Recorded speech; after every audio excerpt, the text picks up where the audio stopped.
Aha, reka tujye kuri ya ngingo nari nakomojeho y'agace katemerewe kuberamo intambara no guhagararaho witwa umusirikare kuri nosi. Ni agace kemejwe nyuma yuko habayeho ibihugu byinshi by'umwihariko iby'Iburayi bisiganira kuyigarurira. Uwo mugabane mvuga ni umugabane witwa Antarctica. Mugabane wa Antarctica ni n'umugabane ufite umwihariko yuko abahari bose nta munyagihugu hari. Kuvuga ngo abantu bahari bose wabafata nk'abanyamahanga. Ni umugabane munini ufite ubuso bugera ku birometero kare miliyoni 14 n'ibihumbi 200. Ni umugabane munini urebye neza usanga ari umugabane nubwo ari umugabane wasiganiwe abanyaburayi bashaka kuhafata, abanyamerika nabo bashaka kuhafata.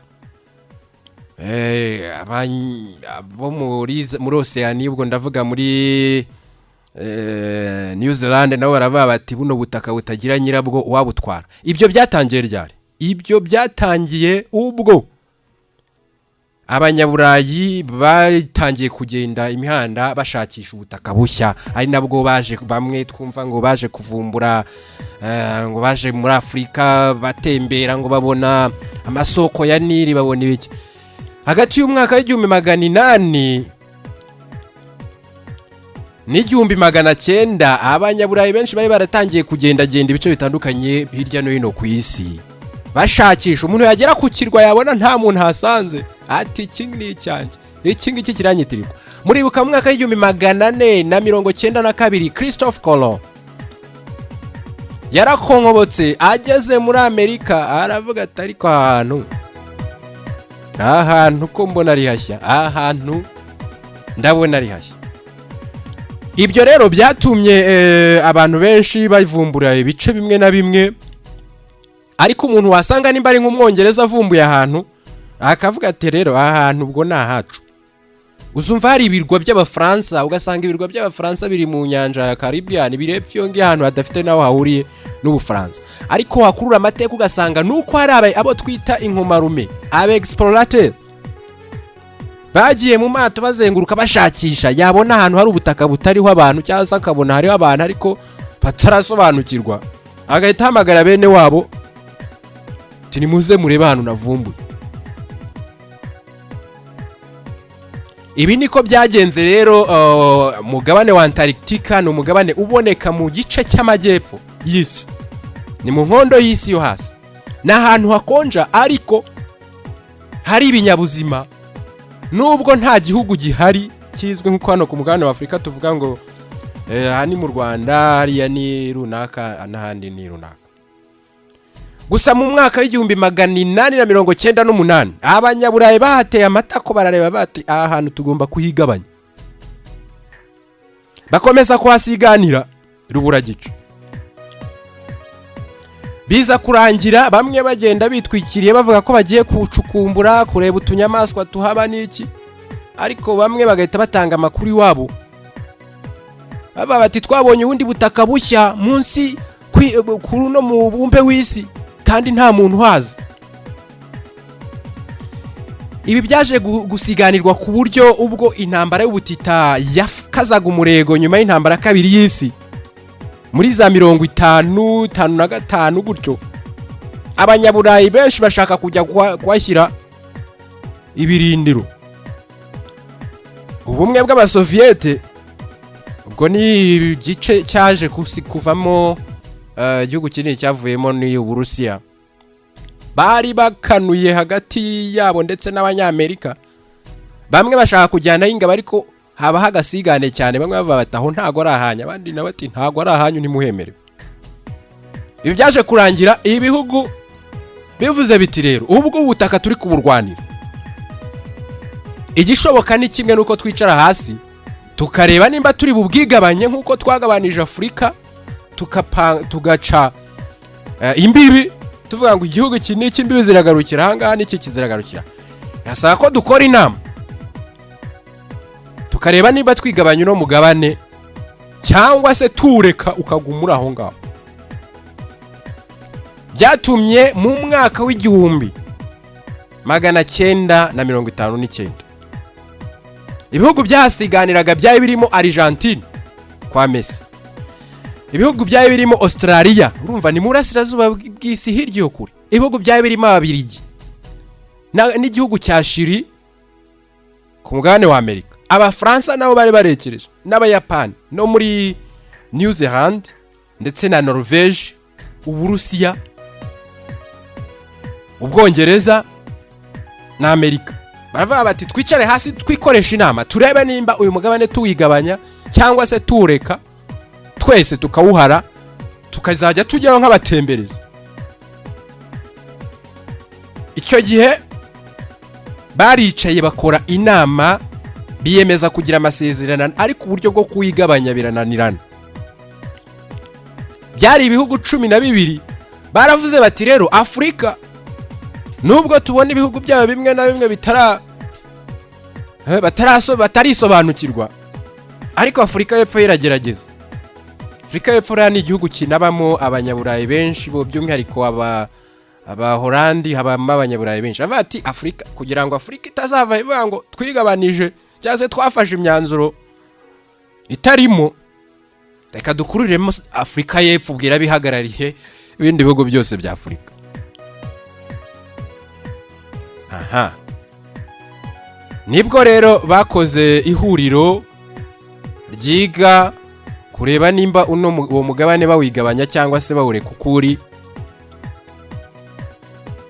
Hari muri za 59 ariko baza gusigana biza kurangira bemeranijwe yuko umugabane bawureka ukuri. Ntihagire nyirawo. Muri 61 nibwo basinye amasezerano bemeranywa yuko uwo mugabane nyuma yuko habuze uwutwara ari umugabane ugiye kwitwa amahoro, ukaba umugabane wa buri wese hano ku isi, ku buryo ari wese ushaka kujyayo yagenda akahatemberera nk'umugenzi ariko hatitwe wabo. Nibwo ayo masezerano ibihugu birimo Abongereza, Amerika, Abayapani bashyizeho umukono, ariko baravuga batahana uko tuhahise ngo naha amahoro naha buri wese kandi nta nuhemerewe, tuzajya tuhajyayo tugiye kureba gusa. Nibwo hari ingamba bafashe, baravuga bati rero nubwo uyu mugabane ugiye gusigara nta nyirawo ariko tugiye kureba uburyo twese tugira uburenganzira bwo kuhakorera ariko hatitwe wacu. Ikintu cya mbere bemeje yuko no mugabane nta kintu cyitwa igisirikare kigomba kujyaho kugira ngo atazagira igihugu kizabaca muri humye kikagenda kikihererayo kikubaka igisirikare cyangwa kigakora ibikorwa byo gucura intwaro kundi bahisi abandi bakazabimenya nyuma. Bemeranya yuko nta gikorwa cya gisirikare kigomba kuhakorerwa. Mu rwego rwo kuhabyaza umusaruro bemeranijwe yuko igihugu kizagira ubushobozi bwo kugira abashakashatsi muri biriya byasinye amasezerano, cyemerewe kohereza abashakashatsi bakagenda bakareba nimba ari utunyamaswa bagafotora, nimba ari iki kindi bakareba ariko bagataha. Ikindi bemeranijwe baravuze ngo uyu mugabane uko twawusanze atari uwacu nta kintu gishya twemerewe kujyanayo, nubwo yaba ari imbwa nta wemerewe kuyifata ngo ayijyane.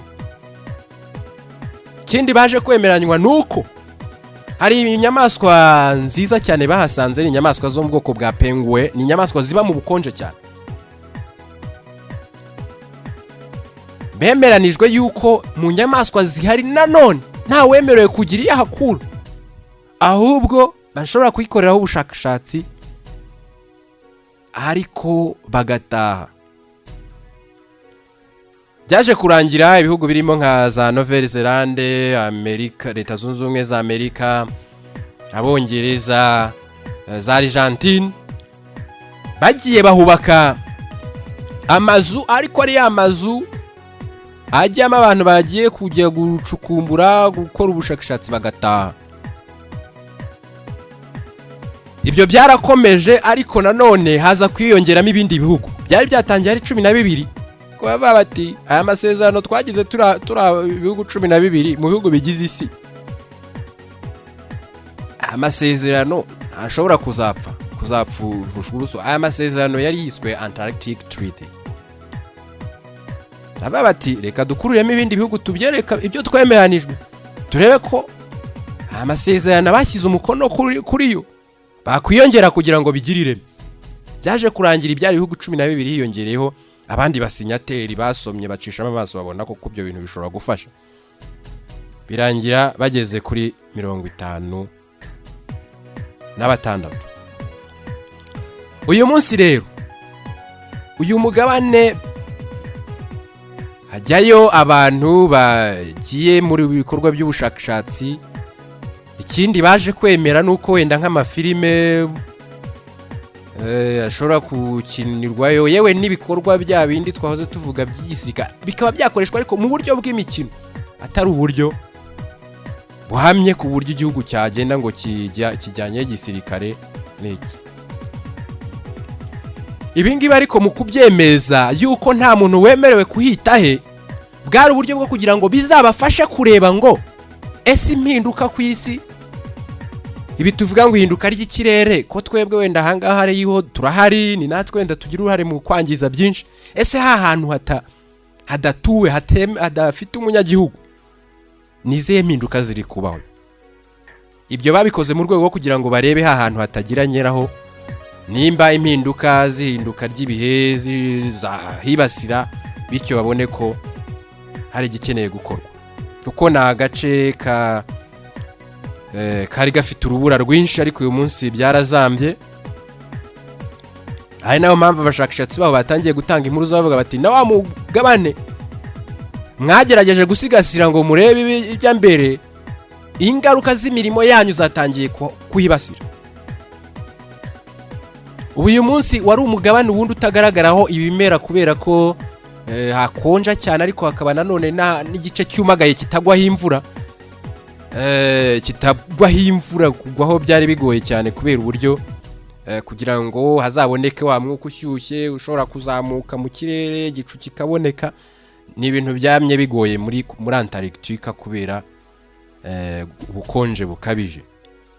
Gusa bitunguranye ejo bundi muri 2016 bamwe mu bajya gukorera ubushakashatsi biganjemo abongereza baje gutangaza yuko kuri uyu mugabane hatangiye kumera ibyatsi. Baravuga bati hantu twari twarahise ahaziranenge ubushyuhe buri kwibasira isi naho bwarahageze ku buryo uyu munsi naho hatangiye kumera ibyatsi. Ibi barabigaragaje ndetse uyu munsi bagaragaza yuko hari igice kinini cyane cyatangiye kwibasirwa ku buryo 30% hatangiye kumera kandi nta cyatsi cyahameraga. Ni mu gihe kandi urubura rwaho basanze ruri gushonga cyane. Baravuga bati rero hantu twarashyize twarizoye twaririnze yuko hajya ibikorwa bya muntu bikarishye naho ibyaho biri kuzamba ariko biturutse ku bikorwa by'abantu. Iyi Antarctica rero uyu munsi nta muntu uyifite mu maboko ye. Uwari wese yemerewe kuhajya mu buryo bwo gukora ubushakashatsi cyangwa se kujya kureba ariko nanone ibikorwa by'ubukerarugendo bisa nkaho bitemewe kuvuga ngo ngiye kureba gusura. Ni mu rwego rwo kugira ngo hatazagira abantu bajyanayo za virusi cyangwa se ibirwara bikaba byahungabanya inyamaswa zihari.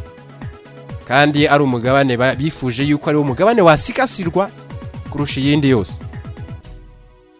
Ikindi gihari gitangaje nuko hari inyubako ariko inyubako zihari ni kuvuga ngo buri gihugu yo kiyemeje kuvuga ngo tujyanye itsinda rizajya gukorera ubushakashatsi kubera izi mpamvu bagomba kuba banafite site bagomba gucumbikamo kuko ni agace gakonja ni agace kandi bitemerewe gucukura amabuye y'agaciro cyangwa gucukurayo petroli. Nta gikorwa cy'ubucukuzi cyemerewe kandi hari abacukumbuzi bagaragaje ko harimo peteroli, harimo n'imabuye y'agaciro, ariko birabujijwe kugira icyo ukura ku butaka bwa Antarctica. Ngo rero umugabane rukumbi dusigaje hano ku isi wakumiriwe kandi udafite nyirawo. Gusa bahagera bavuga yuko wari umugabane w'urubura, ariko ubu ngubu 87% byarashonze, ubu n'amazi aretse. Bakavuga yuko ibyo byose ari ingaruka zituruka ku bikorwa bya muntu, ingaruka zirimo gutwika amashyamba n'ibindi byagiye bikurura ubushyuhe budasanzwe mu kirere cy'isi. Nahoze mbona n'ubushakashatsi bwerekana yuko mu gihe cya corona, cya COVID-19,